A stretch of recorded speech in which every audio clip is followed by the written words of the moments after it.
Eu sou a Kemi Soy.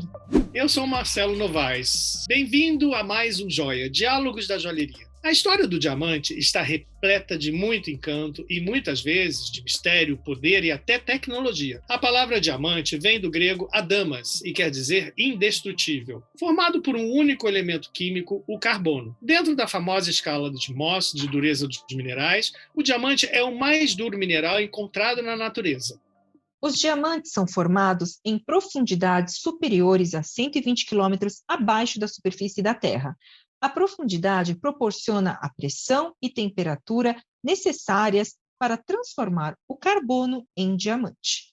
A maioria dos diamantes formados no planeta tem 3 bilhões de anos.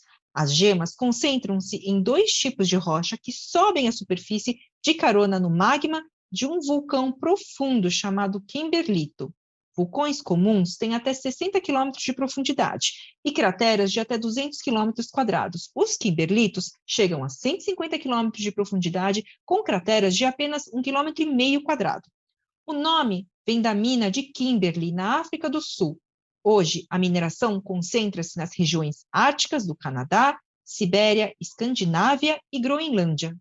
Mas ainda há diamantes de aluvião levados para a superfície pelos vulcões e espalhados pela erosão em depósitos marinhos, nos fundos do oceano e em praias.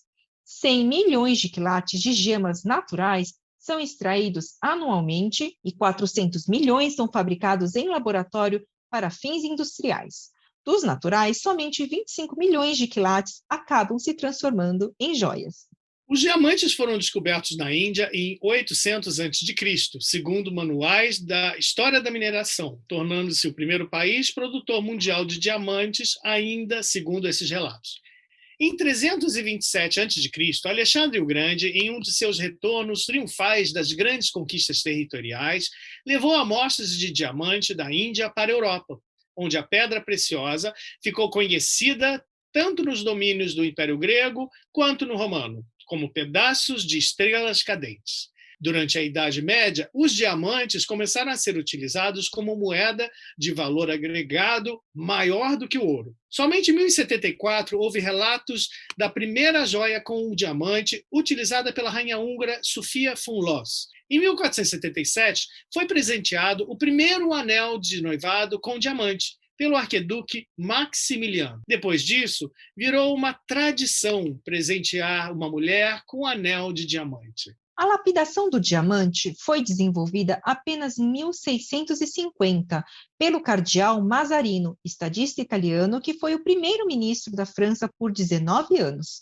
As primeiras joias lapidadas ficaram conhecidas como brilhantes mazarinos de corte duplo. Em 1867, começa a corrida de diamante na África do Sul, dando início à moderna indústria de diamantes, com descoberta de grandes reservas nesse país. Tal fato deu início à história de um dos maiores monopólios do mundo, se não o maior, o mais bem estruturado e marcado por apenas uma palavra: De Beers.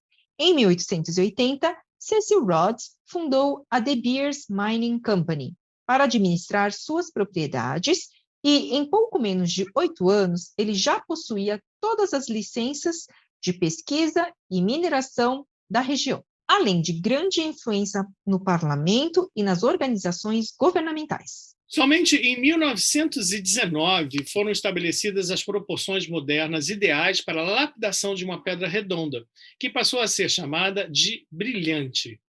Agora você sabe que brilhante é o nome dado ao tipo de lapidação. Portanto, todo brilhante é um diamante, mas nem todo diamante é um brilhante. Além da lapidação do tipo brilhante, devido às suas 58 facetas, temos outros formatos do corte, como oval, gota, coração, baguete, navete, triângulo, entre outros. Em 1930, durante a Grande Depressão Econômica que era vivenciada pelo mundo, Oppenheimer contratou a agência de publicidade N.W. Ayer Son para associar ao público americano o diamante com o status social e o romance, de onde posteriormente surgiu um dos maiores brandings do mundo, marcando para sempre a famosa frase "A diamond is forever". Em 1950, na Austrália e na antiga União Soviética, foram encontradas grandes reservas de diamantes, que podiam ameaçar o legado da De Beers e do sindicato sobre a produção e comércio de diamantes. A União Soviética obedecia em parte ao sindicato, mas se utilizava também da KGB, do serviço secreto desse país, para vender diamantes por fora do controle de produção e venda do sindicato. A bela Marilyn Monroe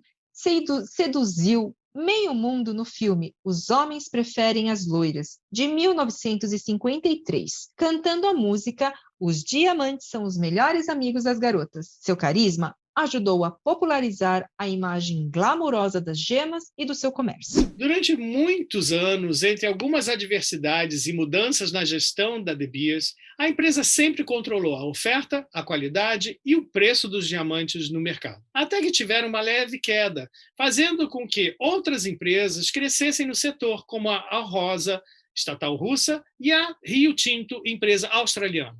Em 2003, em uma jornada de mestre, a De Beers cria o certificado Kimberley, necessário para dar mais segurança e transparência ao comércio de diamantes. O certificado passou a fornecer dados de origem do diamante em termos de mineração e também lapidação. Em 2004, a De Beers Société Anonyme, agora privada e administrada por Jonathan Oppenheimer, bisneto do fundador da empresa, vendeu 48% do total do mundo e informou ganhos para o ano de 652 milhões de dólares. Neste mesmo ano, as vendas mundiais de diamante bruto atingiram um nível recorde e as vendas de joias de diamante aumentaram 6%. Em 2015, foram produzidas aproximadamente 127 milhões de quilates de diamantes no mundo, um mercado seleto com apenas 21 nações produtoras. Em 2018, os atuais players do mercado diamantífero são a Rússia, a maior produtora com controle estatal da Alrosa, a segunda é a De Beers e companhias subsidiárias, e a terceira, a Rio Tinto, da Austrália. Pelo menos 95% da produção mundial pertence ao grupo Diamond Trading Company. Outro fator importante do mercado atual de diamantes, e que pode mudar totalmente a configuração do mercado, é a crescente produção de diamantes em laboratório. Os diamantes sintéticos, como são conhecidos, ganham cada vez mais espaço no mercado. A expectativa é de crescimento deste mercado a cada ano, podendo chegar, de acordo com especialistas, a dominar o mercado mundial de diamantes na próxima década. A De Beers já possui uma subsidiária chamada Element 6, responsável pela sintetização de diamantes e, recentemente, anunciou a venda de diamantes sintéticos pela sua outra subsidiária, Lightbox Jewelry. É esperado para o futuro uma grande jogada de marketing, associando os diamantes sintéticos ao combate de diamantes de guerra e ao fim dos impactos ambientais causados por essa atividade. O resultado seria uma grande desvalorização dos diamantes naturais e o aumento dos preços dos diamantes sintéticos. Analistas do mercado de diamantes avaliam que esse fenômeno ocorreria por um curto período de anos, até os diamantes naturais alcançarem um nível estável em seus valores, ocorrendo logo em seguida uma revalorização lentamente do preço, como ocorreria com qualquer bem esgotável. Agora vamos conhecer curiosidades sobre os diamantes? Nem sempre os diamantes foram apreciados pelo valor econômico. Na Índia, textos religiosos do século IV a.C. já descreviam a beleza das gemas como a essência da pureza. Na cultura hindu, a durabilidade da pedra ganhou significação mística e poderes supostamente mágicos. As caravanas levaram os diamantes do Oriente para a Grécia. No século I, os romanos usavam anéis de diamante como talismã contra o azar, mas a pedra não era considerada preciosa. No primeiro milênio em que o cristianismo se expandiu, ela foi quase esquecida na Europa. No Oriente, entretanto, conquistou reis da Pérsia e sultões islâmicos. Os diamantes coloridos naturais são tão raros que há uma gema de cor para cada 10 mil transparentes. O que tinge os diamantes é a combinação de impurezas e átomos não carbônicos, como o nitrogênio e o boro. Poucas substâncias foram tão estudadas. O diamante é utilizado para cortar, modelar, polir. Ele penetra em tudo e nada consegue riscá-lo, a não ser outro diamante.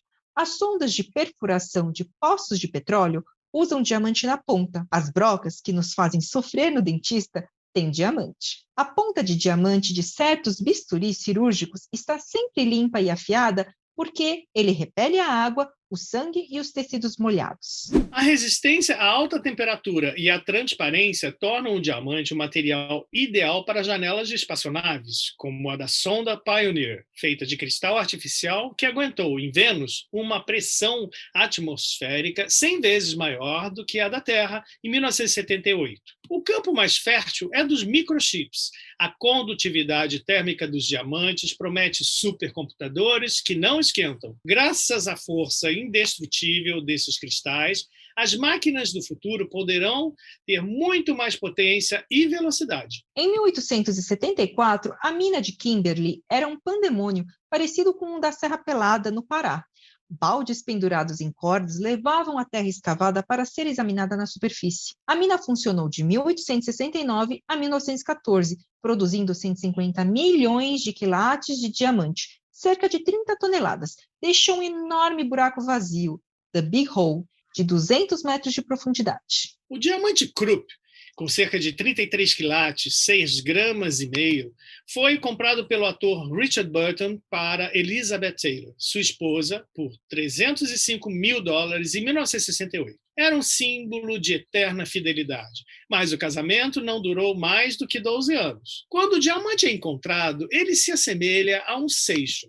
Normalmente não tem brilho, sua forma é desproporcional, sua cor não representa a realidade, pois pode conter resíduos colados na superfície e a sua aparência nada lembra a mais nobre das pedras. Nesse momento, entra o trabalho do mestre artesão ou lapidário que vai dar vida à pedra. Ele vai estudar a melhor forma de captar e expor toda a beleza da pedra através de sua lapidação e polimento. Devido à sua dureza, até o século XIV, os diamantes não eram lapidados, mas sim usados na forma que eram encontrados. Nessa época, artesãos da Itália descobriram como polir os diamantes usando o próprio pó do diamante. No começo, os diamantes eram polidos de acordo com a forma da pedra bruta. Agora vamos conhecer os 4 Cs e o valor de um diamante? Todo diamante tem uma identidade e esse conhecimento é essencial para uma pessoa que deseja adquirir. Apesar de 2 diamantes parecerem idênticos, seus valores podem ser muito diferentes. Para ajudar a identificar um diamante e seu valor,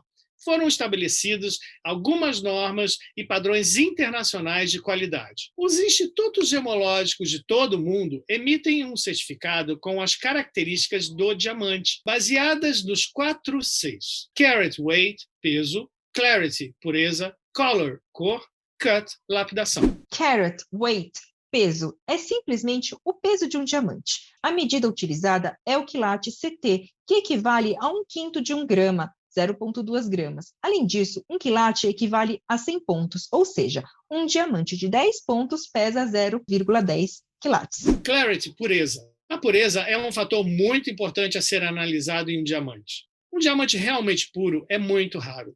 A maioria deles, quando na sua formação, traz resíduos de carbono que não se cristalizaram e podem ser vistos como pontos pretos na pedra, ou como pontos brancos, chamados de jaças. Quanto menor a incidência desses defeitos, maior é o valor da pedra. Color, cor, é a característica mais facilmente notada em um diamante. A cor de um diamante se dá principalmente pela presença de outros elementos químicos durante a sua formação, além de outros fatores. Diamantes quase sem cor são extremamente raros e mais valiosos, uma vez que a maior parte possui traços amarelados ou marrons. O oposto ocorre com os diamantes coloridos, fancy diamonds. Quanto mais intensa a sua cor, mais valiosas serão. Cut, lapidação. É a única característica de um diamante relacionada ao homem, e não à sua formação natural. Um bom mestre lapidador consegue aproveitar o máximo de peso de um diamante bruto, maximizar seu valor e, principalmente, dar as proporções exatas para que ele reflita o máximo de luz e brilho. Agora, o que faz um diamante ser tão valioso e eterno? Perenidade. Como o diamante é a substância mais dura encontrada na Terra, ele é eterno. É uma gema que vai passar de pai para filho por gerações sem perder suas características. sua beleza e o seu valor. Raridade. É uma gema rara. Somente 1 quilate de 1.000 quilates encontrados é gema para lapidação. O restante é usado na indústria como abrasivo ou para outras finalidades. Uma mina tem uma vida útil média de apenas 30 anos e, nos últimos anos, não tem surgido novas fontes significativas de diamantes ao redor do mundo. Beleza. É uma gema da mais impressionante beleza. Seu brilho é incomparável a qualquer outra gema. A joia com diamantes se destaca sobre todas as outras joias. Prestígio. O diamante vem sendo usado há séculos como mostra de poder e riqueza. Na época de Luís XV, somente os nobres e o clero podiam usar a pedra. Hoje, qualquer pessoa tem o direito de usar um diamante. E ainda assim, continua sendo a gema que mais garante prestígio. Investimento. É o único investimento que, além de preservar o seu valor, pode ser usado como adorno. O diamante como investimento está se tornando superior a outras commodities com o passar dos anos. Seja muito bem-vinda, minha querida amiga e apaixonada pelos diamantes, Karen Russowski. Obrigada por ter aceito o nosso convite. É uma grande honra contar com a sua presença e conhecimento para esclarecer pontos importantes sobre as pedras mais sedutoras no universo da joalheria. Hoje você mora em Paris e tem boa parte da sua vida profissional dedicada ao estudo e o trabalho da comercialização de diamantes agora. Conta pra gente como foi a sua trajetória pessoal, profissional e como que os diamantes entraram na sua vida. Tudo bem, Marcela, Kemi, muito obrigada pelo convite. Fiquei muito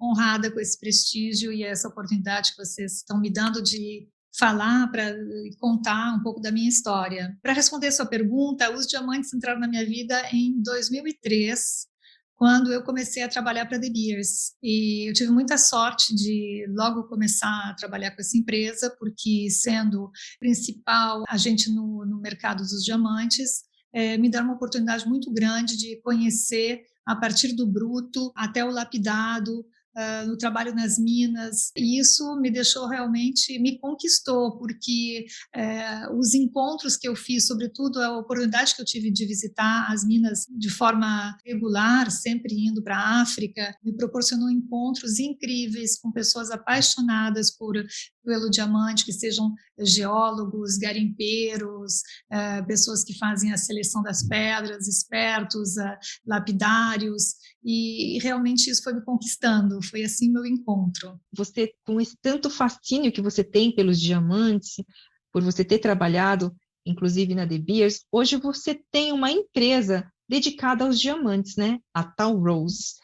Gostaria que você contasse um pouquinho sobre os serviços que você presta na sua empresa e para qual é o tipo de público. Então, graças à minha expertise em gemologia, eu seleciono as pedras para os joalheiros. Eu montei a minha empresa em 2008, depois de ter passado 6 anos na De Beers. Montei a minha empresa como diamantária, e eu seleciono, avalio as pedras para os joalheiros, para os artesãos, para empresas de fabricação de joias. Como funciona? Ou eu respondo aos pedidos dos meus clientes, ou então, uma parte que eu acho também muito interessante, quando eu vejo pedras que eu sei que correspondem aos gostos, à utilização que eles podem fazer, então eu proponho essas pedras. Então eu contribuo de forma bastante pessoal também com os meus clientes. Uma profissão muito apaixonante e que exige muita expertise, como você falou, e muita experiência, né? Exatamente. Porque é um mundo que pessoas têm muita curiosidade, mas pouco se conhece realmente. Então é muito legal ter essa oportunidade de ter você aqui trazendo essa ideia dessa empresa que você sentiu necessidade, né, de criar e de oferecer esses serviços. Você, nesse trabalho, quando nós conversamos, você me falou sobre o savoir-faire, né, da lapidação, né? A lapidação, como a gente viu antes, é um dos pontos de atuação do homem num dos 4 Cs, né, que importa sobre a valorização do diamante. É quando o homem atua ali no trabalho da pedra. Me fala um pouquinho sobre essa questão. por favor. A questão da lapidação, para mim, é o ponto mais importante, né, desses 4 Cs, porque realmente é onde toda a beleza do diamante vai ser revelada. Como você falou, o diamante bruto, ele é opaco, ele não brilha, e às vezes ele tem uma coat, que a gente chama, que é uma cobertura que não dá nem para definir a cor mesmo dele, às vezes tem uma coat amarela ou verde por cima. A parte da lapidação, que é o único momento que o homem vai agir realmente com a pedra, para dar o valor na pedra, e a beleza vai revelar a beleza da pedra, é muito importante, porque todo o brilho vem da qualidade da lapidação. Eu tive muita sorte em conhecer, logo no começo da minha carreira, o lapidador Gabi Tolkowski, que é um dos maiores de renome no mundo. Ele é sobrinho neto do Marcel Tolkowski, que foi quem desenvolveu a lapidação brilhante, né, como você falou, que é o diamante redondo. Então, ele vem de uma sexta geração de diamantários, e eu tive essa sorte de conhecê-lo e de hoje representá-lo ainda. Tenho ou seja, a exclusividade das pedras dele na França. Então, ele é uma pessoa que fala que toda a beleza do diamante está escondida e vai ser revelada pela mão do homem. Então, não importa a cor da pedra, a pureza da pedra, o que eu defendo realmente é a qualidade da lapidação. Você praticamente faz parte de todo o movimento, de toda a história que envolve o diamante. Que honra tê-la aqui em nosso programa, né? Muito obrigada, muito obrigada. Muito incrível. Mas é assim que a gente se apaixona, que foi como o diamante me conquistou, porque esses encontros todos, né, são esses encontros com pessoas tão apaixonadas pelo trabalho delas, tão dedicadas, como eu digo, lapidário como o Gabi, geólogos que eu tive a oportunidade de conhecer também na África, que são quase que aventureiros, né, quando eles contam as histórias de como eles exploram os campos, as terras para ver se tem diamante. Então, tudo isso é um trabalho que a pessoa tem que estar muito dedicada, muito apaixonada pelo que faz, e isso eles sabem transmitir. Se não tem paixão, realmente, ainda mais se tratando de pedras, a gente tem que ter essa admiração, é hipnotizante, né? Eu sou apaixonada pelas pedras de cor, claro que adoro também os diamantes, mas se você não tem a paixão e admiração pela beleza, é difícil você trabalhar com elas mesmo.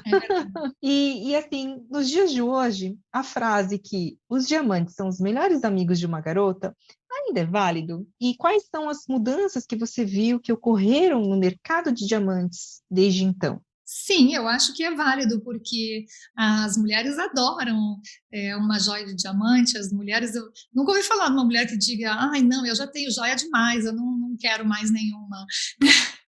Então, as mulheres continuam sendo fãs de joias e de diamantes. Eu acho que a maior mudança no mercado é que hoje as mulheres não esperam mais o diamante ser presenteado, eles não esperam mais o anel de noivado, elas podem comprar, né, tomar a decisão de comprar uma joia de diamante. Esse é um novo aspecto, digamos, da comercialização, da distribuição dos diamantes. Hoje, quem está vendendo diamante fala diretamente para as mulheres, antes falava para os homens. Então, isso eu acho que é um avanço, e por outro lado também é uma certa democratização, através de, hoje, lojas mais abordáveis, a distribuição mudou. Na Europa, nos Estados Unidos, você tem grandes centros de distribuição, não é? Quase que supermercados, enfim, que tem a própria linha de diamantes. Então, existe uma democratização muito grande, né? Uma vontade de falar com as pessoas que antigamente não podiam nem imaginar comprar um diamante. Então, isso eu acho que são, assim, grandes mudanças. Na Ásia também, né? Porque o maior mercado mundial é a Ásia. Estados Unidos primeiro, digamos, e a China o segundo. Existem também o Japão, que é um mercado muito importante começa com o anel de noivado, e depois as mulheres começam aos poucos a escolher o anel de noivado e escolher a segunda joia. São movimentos que mudam no mundo, e eu acho que através também de uma ascensão da mulher à sua própria, digamos, às suas escolhas. É muito bacana que até mesmo numa pedra como o diamante, que é a pedra das pedras, né? Você vê essa questão da mudança, do acompanhar, né? Do mundo, e essa questão da independência, né? Do gosto feminino também, se aproximar de uma pedra que inicialmente era muito vista pelas suas características muito técnicas e que hoje tem uma abordagem mais doce, mais feminina e que abrange, né, Karen, uma presença até na questão para atender um novo público, como você está falando, né? E numa perspectiva não somente de uma ocasião tão especial, mas que seja uma peça que acompanha essa mulher no seu dia a dia, no seu trabalho, né, de uma forma mais ligada ao lifestyle, né, da mulher mesmo, né, sem perder aquele diamante das ocasiões especiais, né? Claro, claro. As grandes empresas fazem um marketing muito grande, não é, para desenvolver esse lado. Nos Estados Unidos, você teve agora, há poucos anos atrás, uma campanha muito importante de marketing que era chamada do Right Hand Ring. Então, para as mulheres usarem o diamante na mão direita, não é? Então, desvincular do noivado, do casamento. No Japão, justamente, a campanha para o anel de noivado de diamante foi muito forte. Então, as mulheres começaram a escolher o anel de noivado e disseram assim, puxa, já que eu escolhi o anel de noivado, talvez eu possa escolher também o noivo. Então, aquilo impactou muito na cultura japonesa. Olha que... Né? Então, essas campanhas de marketing foram muito fortes. Acho que eu estou atualizada, né? Então, usando um anel de diamante aqui na mão direita. Você está super atualizada. Muito atualizada. Eu também, olha aqui. Muito bom. Mulheres atualizadas. Exatamente. Muito bom. Ô, Karen, o nosso intuito aqui no nosso programa é muito, a nossa intenção, né, despretensiosa, é muito de oferecer conhecimento, informação, né, sobre os meandros da joalheria para o público final, especialmente, né, para que ele possa comprar melhor, para que ele entenda, né, esse fascínio, né, sobre a joalheria, e por isso que a gente traz especialistas, experts como você, para nos engrandecer aqui a nossa discussão. Então, a gente falou sobre a questão dos diamantes sintéticos, né, que foram criados pela indústria exatamente para serem usados em equipamentos, em naves espaciais, em microchips, né, e que, de um tempo para cá, nós começamos a observar um movimento de uso desses diamantes sendo apropriado para a joalheria como um sinal da evolução do mundo mesmo, né? Você, como uma expert dos diamantes, né, como é que você vê esse fenômeno? Os diamantes industriais, né, sintéticos, foram criados nos anos 60 pela De Beers, a própria De Beers, que era para responder, suprir as necessidades do mercado industrial, porque os diamantes naturais não davam conta de toda a utilização que o mercado industrial estava pedindo. Então, a De Beers tem essa tecnologia já desenvolvida com Element 6, como a Kemi mencionou, que é a empresa de diamantes sintéticos da De Beers, desde os anos 60. Há 20 anos atrás, outras empresas começaram a desenvolver, empresa americana, uma empresa japonesa, começaram a desenvolver a tecnologia dos diamantes sintéticos. E hoje eles estão, ou seja, entrando no mercado para utilização nas bijuterias, nas joias. O que eu acho que vai ser realmente o que vai trazer muito crescimento para os diamantes sintéticos é o fato das margens serem enormes, porque custa muito caro você produzir, extrair os diamantes naturais, não é?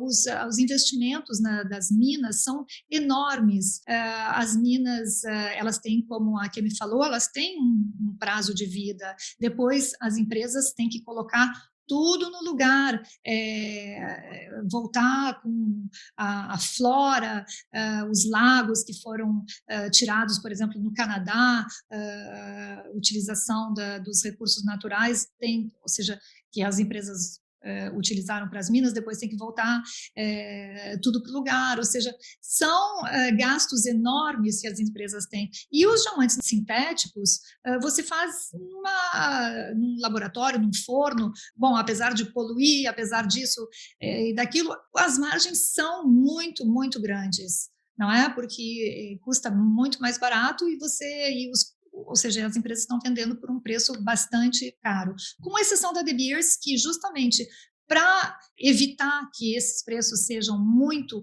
elevados, eles criaram a Lightbox. E a Lightbox, então, está vendendo diamante sintético nas lojas Lightbox, produzidos pela tecnologia da De Beers, a um preço super abordável, que é o preço real do valor do diamante sintético. Eu imagino que, no futuro, essas outras que estão pedindo um valor muito alto venham a se alinhar com os valores da Lightbox. Mas eu acho que realmente tende a crescer muito devido a essa parte econômica, né, que é muito interessante. As coisas, depois de um certo tempo, elas acham o seu nicho também, né, Karen? Elas acham o seu público também. Que é uma pessoa que está interessada num diamante que veio da natureza, que tem, né, as suas características, né, naturais.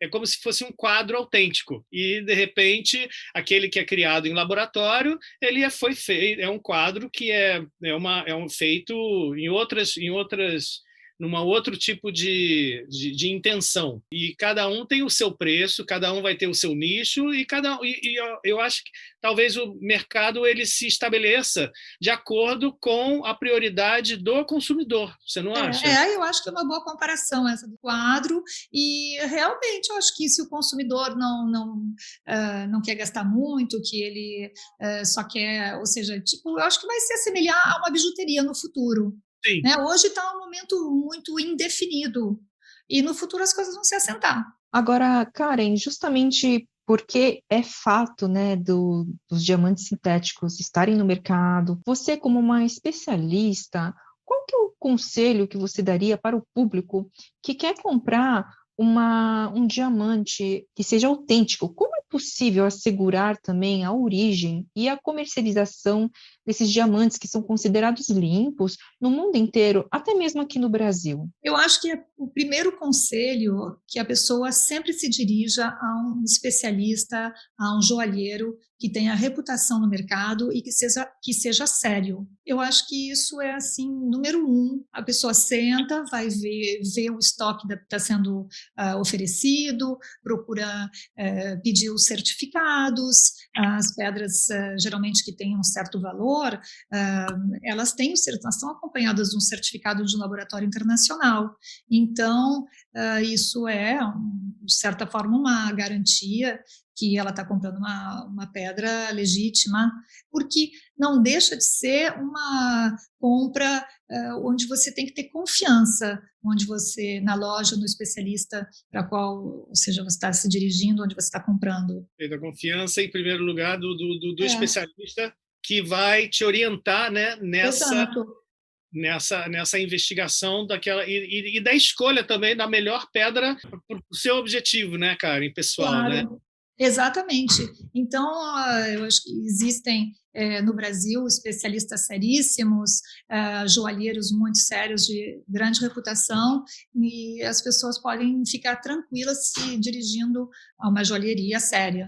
Karen, e é muito fascinante quando a gente conversa com você sobre essa sua experiência que você teve nas suas viagens à África, né? Quando você trabalhou para a De Beers, você mesmo estava falando, né, que você teve encontros com homens que eram verdadeiros aventureiros, né, na questão, né, de encontrar essas minas, essas belezas em ambientes inóspitos, né, isolados e tudo.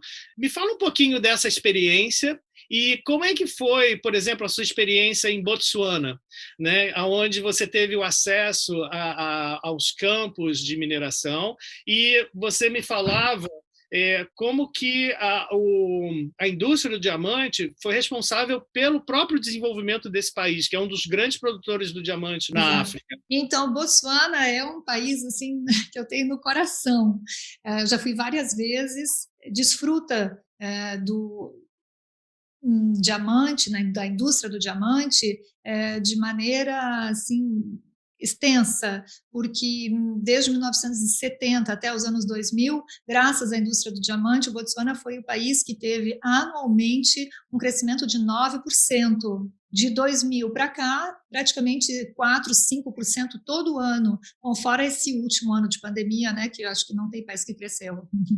É um país onde as pessoas têm acesso, graças à indústria do diamante, as crianças têm acesso à educação grátis até os 16 anos, tem estruturas de estradas asfaltadas, tem 3 aeroportos do estado, do governo, hospitais. É um país onde a democracia é perene, é o país menos corrupto da África. Então, é um país onde dizem que desenvolveu não somente a extração, mas também centros de lapidação, virou hoje um centro de lapidação muito importante. Toda a comercialização também da De Beers hoje passa por Botsuana, é feita em Botsuana. É assim um exemplo de como o diamante bem administrado serve para toda a população. Muito então bacana. Isso é fantástico, fantástico. Eu fiquei muito tocada assim por esse país, pelas pessoas. São pessoas assim super formadas. Tem 2 ou 3 faculdades agora em Botsuana que são fantásticas. E então foram encontros assim inesquecíveis. É muito bacana você tocar nesse ponto, porque, como a gente falou, né, no nosso texto, né, os diamantes eles foram ligados, tem aquela história, né, de ser ligado ao diamante legal, extraído em lugares, né, de conflito e tudo. E eu acho interessante.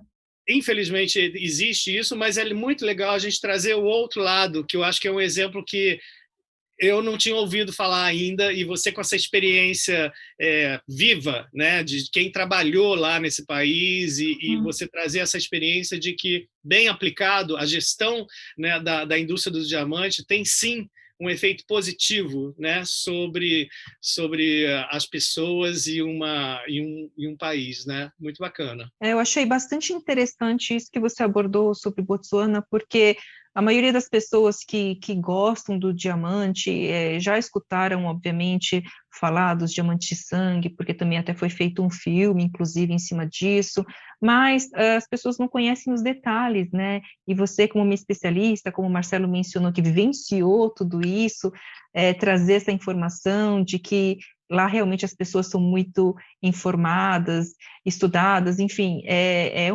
uma visão que acho que é interessante as pessoas terem também, para elas começarem também a enxergar os outros países que são produtores também com outros olhos, né? Claro, porque existe também da parte da mídia muito sensacionalismo. Claro que existem lugares onde tem conflitos, onde os diamantes são utilizados de forma ilícita, venda de armas, ou enfim, mas realmente esse contrabando de diamantes não é a maioria no mercado de jeito nenhum. Isso é uma parte muito pequena do mercado, e nas grandes joalherias eles não têm acesso, entendeu? Então isso também é importante que o consumidor saiba que tem que se dirigir aos joalheiros, a pessoas sérias, para ter certeza do que está comprando. Mas o diamante bem administrado, esses países que beneficiam tanto, que seja na África do Sul, Botsuana, Namíbia, é uma indústria que pode ser tão benéfica, não é, para as populações. Então, isso as pessoas têm que saber, não só o lado negativo, né? E Karen, mas uma outra pergunta agora, uma curiosidade, eu como mulher, eu gostaria de entender por que o anel de diamante para o noivado não ganhou tanta fama aqui no Brasil como ganhou nos Estados Unidos e na Europa? Então, Akemi, eu acho que tem, enfim, eu teria 2 respostas, não sei se estão extremamente corretas, mas uma seria que eles não são tão abordáveis no Brasil. No Brasil existem minas de diamantes, mas não existe indústria da lapidação. Então, os diamantes são exportados e depois de lapidados, eles são novamente importados. Eles chegam no Brasil com um custo bem elevado. Então, talvez jovens não tenham condições financeiras, que estão recém-casando, de comprar um diamante, talvez. Depois, a segunda resposta que eu teria é que, na Europa, a tradição do anel de noivado já vem desde o século XV, quando o Brasil não tinha nem sido ainda descoberto. Então, talvez demore um certo tempo até entrar na cultura brasileira, algo que já levou esses séculos todos para entrar na cultura europeia. Então, significa que, teoricamente, o valor do diamante aqui no Brasil acaba sendo mais alto do que o valor de um anel de diamantes lá fora? Eu acho que sim. Eu sempre tive essa curiosidade, né? Porque, como mulher, quem não gostaria de ganhar um anel de diamantes no noivado? Mas não é tão comum. Muito obrigada. É que os impostos são muito altos para reimportar um diamante. Para importar os diamantes no Brasil, Não, e é como você falou, né, Karen? A questão do Brasil também não ser um país com lapidação própria. Exato. Né? Isso acho que é um... Exato. Então, as pedras saem para ser lapidadas, né? Sim, sim. E aí, quando voltam, né? Voltam como se não fossem daqui, né? Voltam com... Talvez, de qualquer forma, não se sabe de onde são as pedras, não é? Sim. Depois que elas estão lapidadas. Sim. Então, quando elas entram no mercado, elas já são todas misturadas. Com certeza.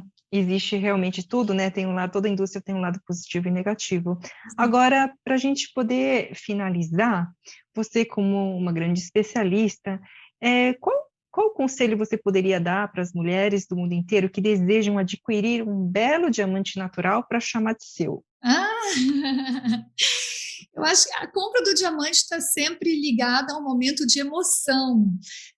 Bom, geralmente, algumas pessoas compram por investimento, então deixa a emoção de lado. Mas é sempre um momento, ou realmente é o noivado, ou é um presente que a pessoa quer se dar por uma determinada razão, passou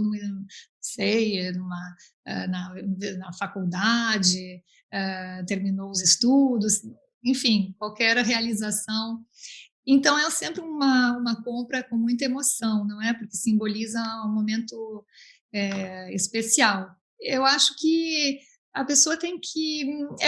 não deixa de ser um encontro entre a pessoa e a pedra. Então, acho que o melhor conselho é ver muitas joias, se informar, ver os formatos, conhecer os formatos, os fancy cuts, não é que vocês estavam falando, porque... geralmente a pessoa pensa diamante, pensa redondo, mas existem tantas formas, né, de lapidação diferentes. Então, se informar das formas, pensar o que quer, se é um anel, se é os brincos, pingente, ver a forma mais adaptada, provar vários modelos, e esperar aquele encontro entre a pessoa e a pedra, né? Esperar ter uma emoção quando vê a pedra. A pedra, acho que fala, né? Quando é para ser a escolhida, ela logo fala, né? Sou eu.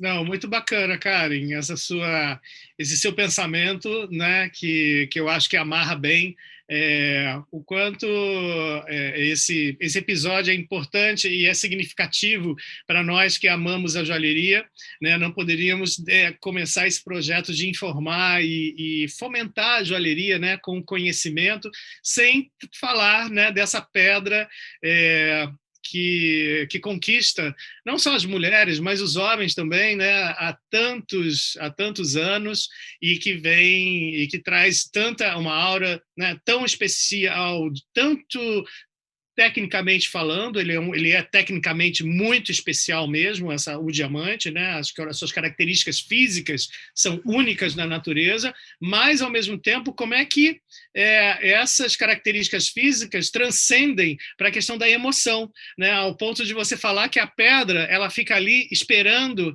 a sua dona, né? Então... E que maravilha ter você e outros profissionais que são especialistas e que a gente não ouve, né?